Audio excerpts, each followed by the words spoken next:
मरने के बाद अपने कर्मानुसार, जैसा आप बता चुके हैं, जीव अन्य योनियों में चला जाता है। ठीक है। तो मेरे फिर पितर कैसे होते हैं? पितर ऐसे होते हैं कि जब हमारे पिता के पिता के पिता जो भी आज धरती पर नहीं है, वो जब यहाँ से मरकर जाते हैं तो सीधा पहले पितृलोक जाते हैं। वहाँ जाने के बाद, जैसे हमने बताया, 13 होने के बाद यमराज जी निर्णय लेते हैं कि अब आप पाप या पुण्य के अनुसार अब कहाँ जाएंगे, स्वर्ग जाएंगे, नरक जाएंगे या अन्य तमाम योनियों में जाएंगे। तो कुछ लोग तो अपने कर्मों के बस किसी भी योनि में चले गए। माना कि हमारे दादाजी परदादा जो भी हैं, कोई शेर बन गया, शेर कर्मों के अनुसार।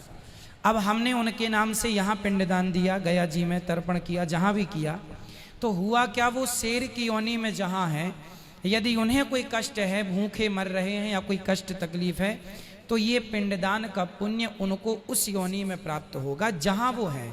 किसी भी योनि, बंदर से लेकर चींटी से लेकर हाथी तक जहाँ है वो उन्हें, यदि वो मनुष्य बने हैं तो मनुष्य की योनि में उनको प्राप्त हो जाएगा, जहाँ है वहाँ मिलेगा। ठीक है। परंतु कुछ लोग ऐसे होते हैं, ट्रेन लेट होने से हमें स्टेशनों में एक वेटिंग रूम बनाया जाता है, वेटिंग हॉल बनाया जाता है, जहाँ ट्रेन लेट हो गई तो आप वेट कर सकते हैं। उसी प्रकार किसी व्यक्ति, हमारे पिता के पिता, किसी के पाप पुण्य का कोई निर्णय किसी कारण ना हो पाए तो वो पितृलोक में होते हैं, और हम यहाँ से यदि उनके लिए कुछ करते हैं तो उनका उद्धार हो जाता है। जैसे कुछ दिनों के लिए ईश्वर ने ये विधान भी रखा है, नचिकेता को ये बात यमराज जी ने बताई है। नचिकेता के संवाद में ये सब कुछ स्पष्ट है कि हमारे जाने के बाद ये जरूरी नहीं है कि मरने के तुरंत बाद हमारा पुनर्जन्म हो जाएगा, कहीं भी जरूरी नहीं है। हो सकता है 2 साल तक ना हो सकता है 10 साल तक ना हो, और हो सकता है 100 साल तक हम वेटिंग रूम में इंतजार करें अपने नंबर का।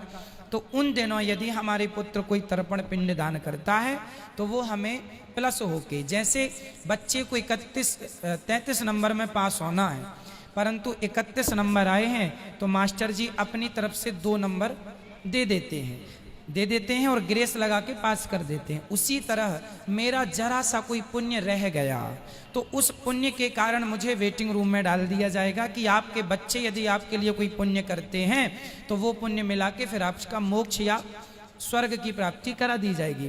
तो उस इंतजार में हम पितृलोक में रहते हैं। हम बच्चों को कहते हैं पुण्य करो, हमारे नाम से कुछ करो।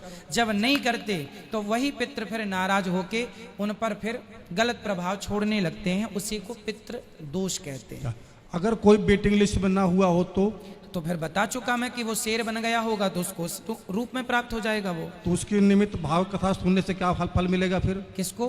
भागवत कथा जो पोथी बैठा सुनते हैं, क्या फल आपने मिलेगा? देखिए, होता क्या है कि आपका कोई अपना आदमी अमेरिका में है और आपने उसके खाते में पैसे डाल दिए तो उसके खाते में तुरंत पहुंच गया कि नहीं। अब वो उस पैसे से शराब पी ले या दूध पी ले या रोटी खा ले या मांस खा ले, आपने तो पैसे भेज दिए, अब वो उसका उपयोग अपने ढंग से करेगा। उसी प्रकार हमने तो पुण्य कर दिया अपने पूर्वजों के लिए, अब वो शेर बने हैं तो उनको मांस मिल जाएगा, गाय बने हैं तो चारा मिल जाएगा, इंसान बने हैं तो 56 भोग मिल जाएगा। ठीक।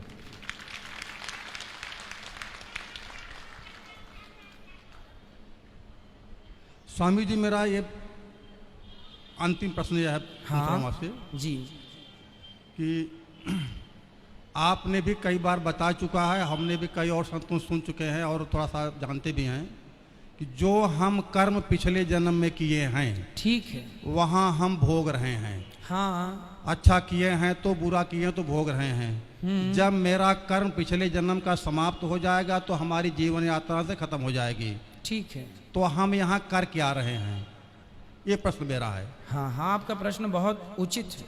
ये मैं कर क्या रहा हूँ? हम मारा जा रहा हूँ तो फिर जब मारा गया, दशरथ जी को ऐसा कर मिला तो फिर कर मिला, तो हम यहाँ पर कर क्या रहे हैं, ये प्रश्न मेरा है। ये देखो, इसका नाम ही है कर्म भूमि, है ना, जिसे हम मृत्यु लोक कहते हैं। इसे कर्म भूमि भी कहा जाता है। कुल मिला के हमने जो पिछले जन्म में किया, अच्छा या बुरा, वो तो हम आज पा रहे हैं। इसीलिए आज आपने देखा होगा सबकी स्थितियां अलग अलग है। हाँ। कोई अमीर है, कोई गरीब है, कोई दो दो रोटी को मोहताज है, कोई 56 भोग खा रहा है। तो ये क्यों हो रहा है? ये पिछले जन्म में आपने जो किया था। एक आदमी चावल ही चावल खा रहा है, तो किसी ने कहा रोटी भी तो खा। बोले चावल की खेती अभी हुई है, सो घर में चावल है, चावल खा रहा हूँ। गेहूं बो दिया है, जब गेहूं कटेगा तो रोटियां खाऊंगा। तो जो कल किया था वो आज पा रहे हैं, जो आज करेंगे वो आगे पाएंगे।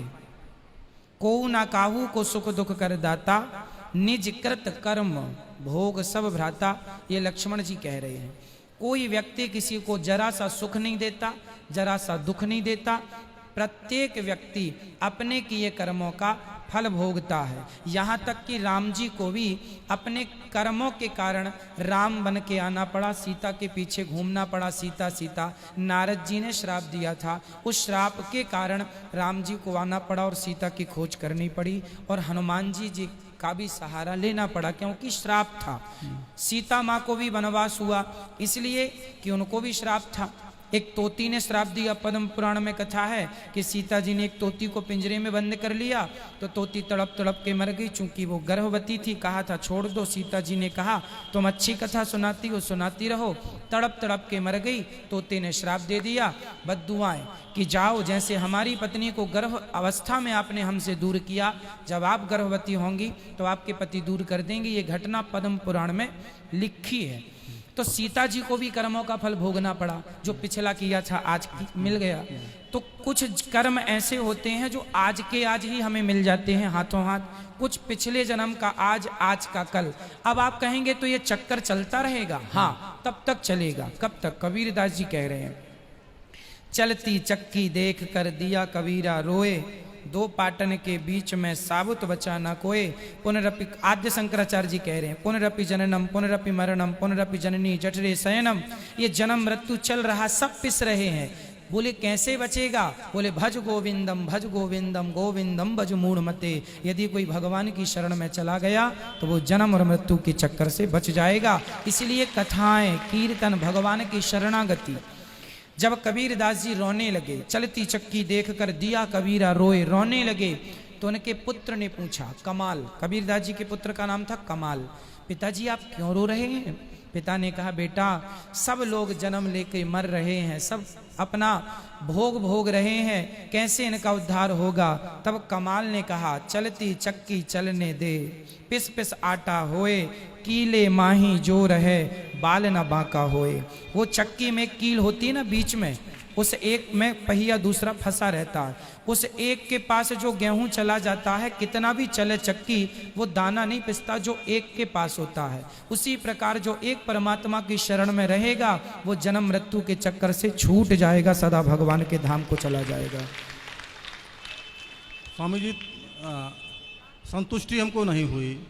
हम कर क्या रहे हैं? आपने सीता जी को उदाहरण दे दिया, ठीक है। सीता जी ने ऐसा गलत काम किया, उनको भोगना पड़ा, ठीक है। गलत काम किया, उनको भोगना पड़ा, ठीक है।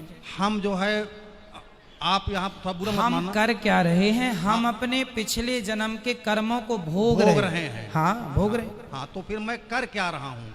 भोग रहे हैं, भोग तो रहे हैं। अब अच्छा जो आज करेंगे वो आगे आपको मिल जाएगा, बुरा करेंगे वो भी आगे मिलेगा। और यदि समर्पण भगवान के चरणों में अपना पाप पुण्य, प्रभु मैं आपका हूँ, मैं आपको कभी भूलूं नहीं, यदि अपने आप को उठा के भगवान के चरणों में समर्पित कर देंगे तो पाप पुण्य दोनों से बच के मोक्ष की प्राप्ति हो जाएगी, भगवत धाम मिलेगा। ये सार तत्व है। आप कह रहे हैं प्रेजेंट में हम, वर्तमान में हम क्या भोग रहे हैं, क्या कर रहे हैं, क्या कर रहे हैं? मैं क्या कर रहा हूँ? मैं प्रेजेंट में क्या कर रहा हूँ? आप प्रेजेंट में क्या कर रहे हैं? आप और हमने अपने कर्मों का ये फल भोग रहे हैं।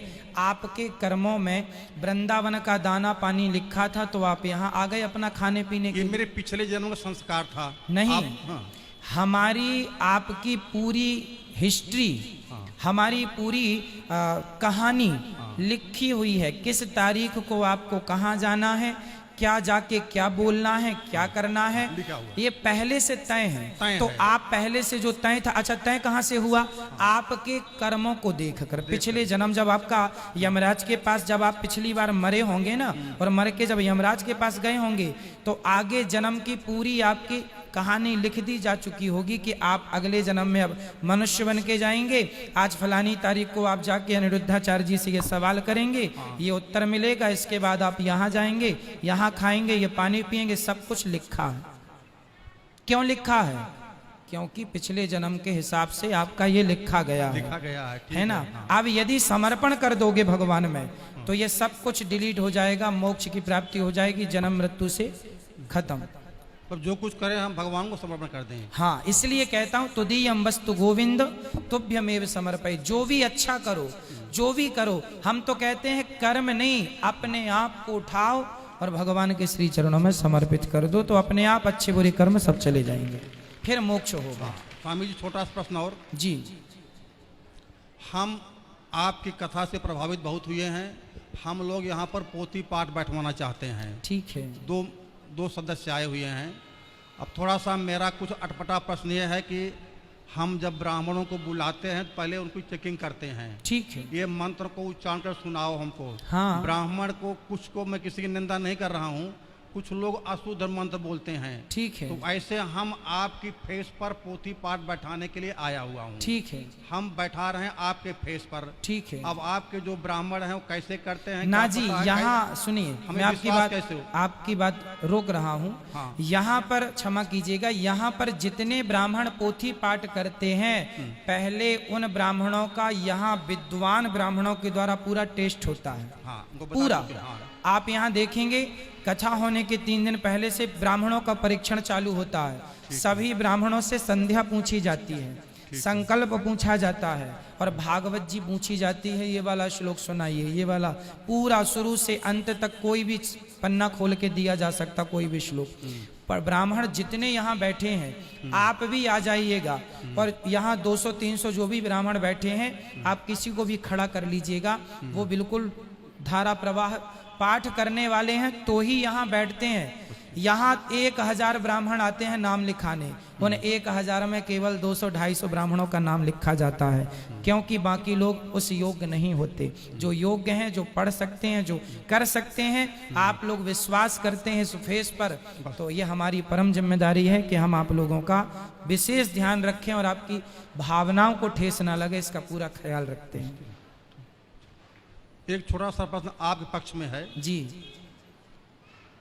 ये पक्ष है कि देखो, हर व्यक्ति एक समान नहीं होता है, हर समाज एक समान नहीं होता है जी। हम इसलिए कह रहे हैं, आपने कई बार कहा जब कोई हमारी गलती हो तो आप लोग बता दिया करो। जी। तो ये गलती हम लोग डिस्कस किए हैं, जो आपकी थोड़ी सी क्या है, जो मेरे मन भावना है। जी। आप फिल्मी वालों की बड़ी शिकायत करते हैं। ठीक है।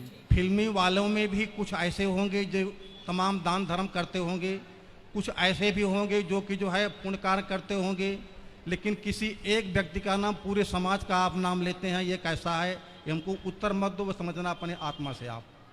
ठीक है। दूसरा प्रश्न मेरा ये है जी। देखो, हमारे मान लो पिताजी हैं, शराब पी रहे हैं या निकृष्ट कर्म कर रहे हैं, अगर वो बीमार होते हैं तो मैं उनका इलाज कराऊंगा। ठीक। लेकिन कई बार ये कह चुके हो कि ऐसे जो हैं उनको डंपर में भरो, हरिद्वार में डाल दीजिए।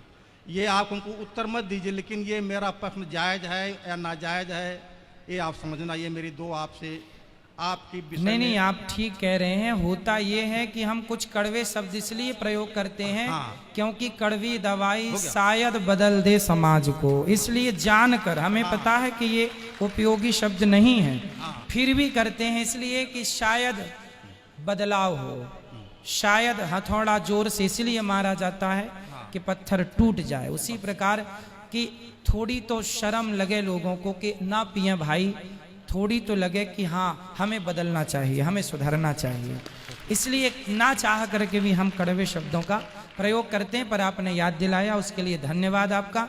मैं पूरी कोशिश करूंगा सुधारने ये की। मन भावना आई मेरे। बिल्कुल बिल्कुल। खुश रहिए, खुश रहिए। अच्छा लगा आपसे बात करके, धन्यवाद आपका।